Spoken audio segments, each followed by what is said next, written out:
नमस्कार दोस्तों, मेरा नाम है सुरेंद्र सिंह चौहान और मैं स्वागत करता हूं एसजी क्लासेस के इस मंच पर। ये जो तस्वीर आप जिस बालक की देख रहे हैं, इनका नाम है मुकेश सैनी। जी हां, राजस्थान की राजधानी जयपुर के एक छोटे से गांव कोटपुतली से निकलकर ये एक नादान सा दिखने वाला, मासूम से दिखने वाला जो बालक है, ये बिल्कुल ग्रामीण परिवेश से आता है और इसने तैयारी करी और आज की तारीख में एक नहीं, दो नहीं, तीन नहीं, बल्कि 4 से भी ज़्यादा सरकारी नौकरियों में अंतिम रूप से चयनित हो चुका है। जी हाँ दोस्तों, ये जो विद्यार्थी आपको दिख रहा है बिल्कुल ग्रामीण क्षेत्र से हैं, जिनका बैकग्राउंड की यदि मैं बात करूं तो इनके पिताजी जो हैं वो कृषक रहे हैं और इन्होंने गांव में रहते हुए मेहनत करी। उसके बाद इनका अजमेर आना हुआ। जब मेरी इनसे बात हुई तो उन्होंने बताया कि 10वीं में इनके मात्र 53% थे। जी हाँ दोस्तों, एक औसत सा विद्यार्थी जिसके मात्र 53%। उसके बाद जब 12वीं में ये आए तो इन्होंने पहले साइंस जो है उसका चयन किया और उसके बाद उसमें भी ये औसत रहे और 55.80% इनके रहे।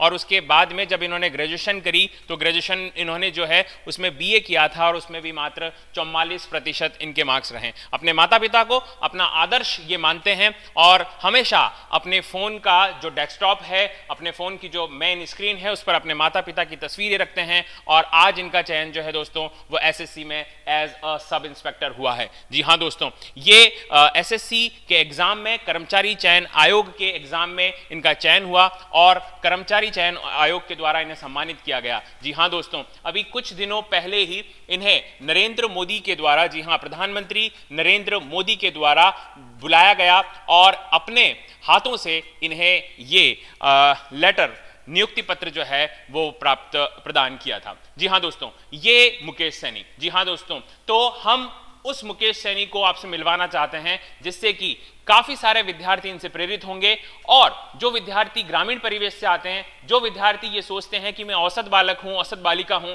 कैसे मैं सरकारी नौकरी लग सकता हूं, उन सब के बारे में हम बात करेंगे। और जी हाँ, और इस बालक की जीवनी कैसी रही, इसका सफर कैसा रहा, इस बालक ने अजमेर में स्थित एसजी क्लासेस से तैयारी करी, कैसे इनका सफर रहा, आइए हम मुलाकात करते हैं मुकेश सैनी। मुकेश जी, वेलकम है आपका और आप एक बार यहाँ पर आएँ। बहुत बहुत स्वागत मुकेश जी। सबसे पहले तो आपको बहुत बहुत बधाई कि आपको नरेंद्र मोदी जी द्वारा ये सम्मान दिया गया। आपको कैसा लग रहा है?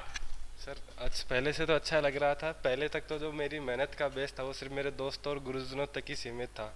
अब मेरे रिश्तेदारों को और थोड़े बहुत सभी लोगों को कुछ मालूम पड़ गया तो ज़्यादा ठीक लग रहा है। अच्छा, मुकेश सैनी जी, आप मुझे ये बताइए कि थोड़ा सा मैं मुकेश सैनी के बारे में जानना चाहता हूं कि मुकेश सैनी का बचपन कैसे बीता, क्या उसने बचपन में सीखा किया और कैसे वो अजमेर जैसे शहर में उनका रुख हुआ। सर, बचपन में तो जैसा पर पढ़ने लिखने का इतना इंटरेस्ट नहीं था, खेलने का ज़्यादा था। बस एवरेज जो घर का हमारा प्रोफेशन था खेती करना, जैसे कि एक किराना, जैसे किसी फैमिली का बैकग्राउंड एक किराना की दुकान चलाने वाले आदमी की तरह होता है, तो वो आदमी अपना कुछ हिस्सा अपने इनहेरेंट प्रोफेशन को देता है। उसी तरह मेरा भी खेती करने का था, पार्ट टाइम मिलता था वो काम करता था। फिर धीरे धीरे 10th क्लास में जैसे आए तो ज़्यादा उसी चीज़ में इंटरेस्ट था। पर जैसे बड़े भाई वगैरह उनकी जॉब लग चुकी थी तो बहुत सी चीज़ें थी जिसमें मजबूरी भी हो गई थी पढ़ना, और थोड़ा एक जुनून भी हो गया था कि क्योंकि बहुत से चाहता था वगैरह, बहुत से लोग कहते थे तेरा शरीर वरीर अच्छा है, हाइट पर्सनैलिटी अच्छी है, तो फौज के लायक है, ये वगैरह। फिर और मजबूरी हो गई था, पीछे बैकग्राउंड सबसे छोटा था इसलिए प्रेशर भी था और कुछ डेडिकेशन भी था। और एक आधा आप ये मान लो कि किसी ने यानी बोलते हैं ना बेइज्जती करना वगैरह, कुछ ईगो हर्ट होना, सारी चीज़ें एक साथ काम कर गई तो एकदम से बस कोई ऑप्शन नहीं बचा, पढ़ना है, नौकरी तो लगनी है कैसे ना कैसे करके। तो जैसा आपने मुझे बताया, तो आपके साथ ऐसी क्या घटना घटी जो आपकी ज़िंदगी का एक टर्निंग पॉइंट रहा और उस टर्निंग पॉइंट के सहारे आपने अपने ज़िंदगी को एक नया मोड़ दिया और आप सरकारी नौकरी के तरफ आगे बढ़े? वो क्या घटना थी ऐसी? सर, घटना तो ज़्यादा कई थी, 2-3 थी, पर एक जो मैक्सिमम से एक घटना तो ये थी कि फैमिली में सबसे छोटा था कि ताने बहुत सुनने को मिलते थे। पापा का डायलॉग हमेशा एक था कि यानी कि या तो पढ़ ले कहीं नौकरी वोकरी लग जा, वरना शादी वादी तेरी होनी नहीं अपने बड़े भाइयों के बच्चों के कपड़े धो लेना।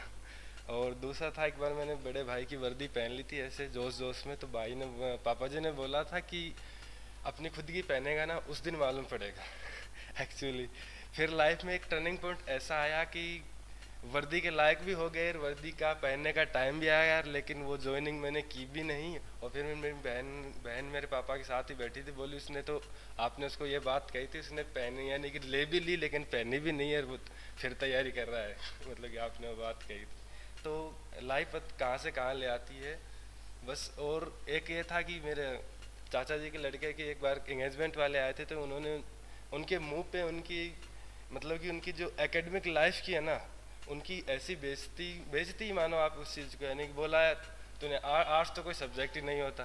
दूसरी बात बोली 40% बने हैं, 50%, ये तो क्या इसी आदमी कुछ नहीं कर सकता इनको। तो मैं यही एक ये चीज़ सबसे ज़्यादा चीज़ थी ना, तो ये थी कि आदमी को मतलब कि एकेडमिक जीवन उसका सब कुछ नहीं करता, ये सिर्फ ओनली यो क्या बोलते बेसिक्स वो एलिजिबिलिटी है, आप 36% पास करके भी आप आईएएस का एग्ज़ाम दे सकते हो, तो कुछ भी कर सकते हो।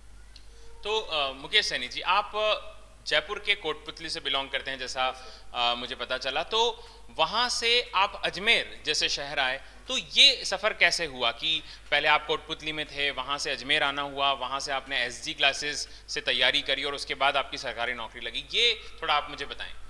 सर मेरे बड़े बड़े भैया सीआरपीएफ में थे, कांस्टेबल पोस्ट पे थे। और तो सर उनका वो थोड़े साइकेट्रिक पेशेंट थे, यानी कि वो अकेले भाभी जी घर पे रहती थी, हमारी कंबाइंड फैमिली थी, तो भाभी जी साथ नहीं रह सकती थी। तो उनका थोड़ा स्ट्रेस में रहते थे, तो घर वालों ने उनको एक दो बार दौरे भी आ चुके थे, तो उन घर वालों ने मेरे को बोल दिया था कि तू इनके पास भैया के पास रहे। तो मैं आ गया, तो एक्चुअली उनसे मेरी थोड़ी बनती भी नहीं थी, यानी कि लेकिन फिर भी मैं थोड़ा कॉम्प्रोमाइज़ कर लेंगे, पढ़ लेंगे वहीं पे, तो घर वालों ने भेज दिया था मेरे को। तो मैं जयपुर से बैठा था अजमेर की ट्रेन में, तो वहाँ एसएससी एमटीएस का, अजमेर के कुछ लड़के एसएससी एमटीएस का एग्ज़ाम देने गए हुए थे, जयपुर उनका सेंटर आया था, है ना। तो वो बैठे थे, तो ट्रेन ज़्यादा भरी हुई थी, मैं लेटा हुआ था ऊपर की, मैंने कि इतने वो सीट मिल गई थी। तो उन्होंने बोला यार भाई थोड़ा एडजस्ट हो जा, हमको आ जाओ भाई, तो ऊपर वाली सीट नहीं जो बैग रखने की, तो उस पर वो बैठ गए थे। हम दो बंदे और थे, दो को मैंने बैठा लिया था, हम तीन। तो फिर वो उनके जो बैग वैग देख के उनका एग्ज़ाम देने गए, तो मैं बातें चल गई, तो मैंने पूछा भाई कहाँ के, बोले अजमेर के। मैंने बोले कोचिंग वोचिंग करते हो गए। तो फिर तब मैं आ गया था, तब मैंने एसजी क्लासेस का नाम सुना हुआ था, यहीं सीआरपीएफ पास में ही था, तो नाम भी सुना हुआ था, देखा भी हुआ था बाहर से। तो मैंने उनसे पूछा कि अजमेर में कौन सी सबसे बेस्ट कोचिंग है, तो बोले कि यार बेस्ट का तो पता नहीं, फिर एक दो कोचिंग का नाम है ज़रूर है। बोले महिंद्रा कोचिंग का नाम बताया था, एसजी क्लासेस का नाम बताया था। तो एसजी क्लासेस का नाम लिया, तो मेरे को थोड़ा क्यूरियोसिटी इसलिए ज़्यादा हो गई कि मेरे बिल्कुल पास ही थी, यानी मैंने नाम भी सुना हुआ है। तो मैंने बोला कि कैसे पढ़ाते हैं एसजी क्लासेज में। बोलो यार महिंद्रा वाले तो बोले 4-5 महीने में, यानी कि मैक्सिमम 6 महीने लगा लो, सिलेबस करवा देते हैं। एसजी क्लासेज वाले तो थोड़ा टाइम लेते हैं। तो वहाँ से मैंने एक चीज़ नोटिस की, क्योंकि मैं पहले सेल्फ स्टडी वगैरह रूम पे करता था, तो एसएससी की जैसे देखा हुआ था कि सिलेबस कितना बड़ा है। तो मेरे को जैसे सेटिस्फिकेशन वाली बात नहीं हुई कि 6 महीने 5 महीने में सिलेबस करा देते हैं, वो भी एसएससी का।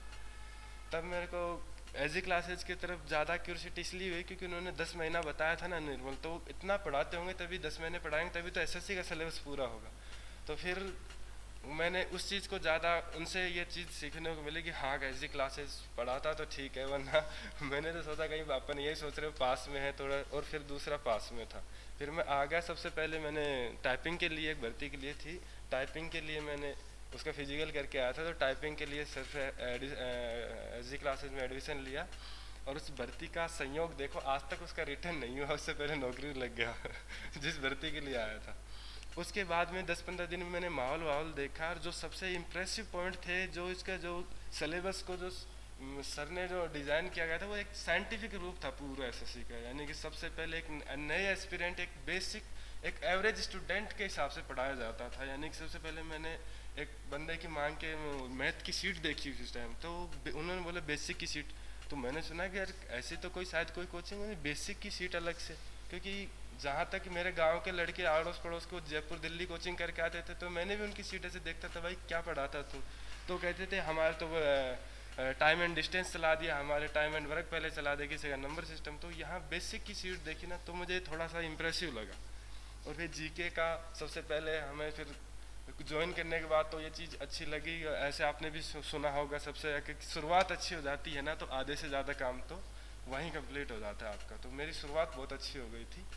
क्योंकि जो हमें सबसे पहले जो 1 घंटे पढ़ाया जाता था वो था जीके। जीके में सबसे पहले जैसे एक बेसिक लेवल में जैसे राजधानियाँ वगैरह से ही स्टार्ट किया जाता था, फिर कंट्री कैपिटल ये वगैरह बेसिक बेसिक चीज़ें।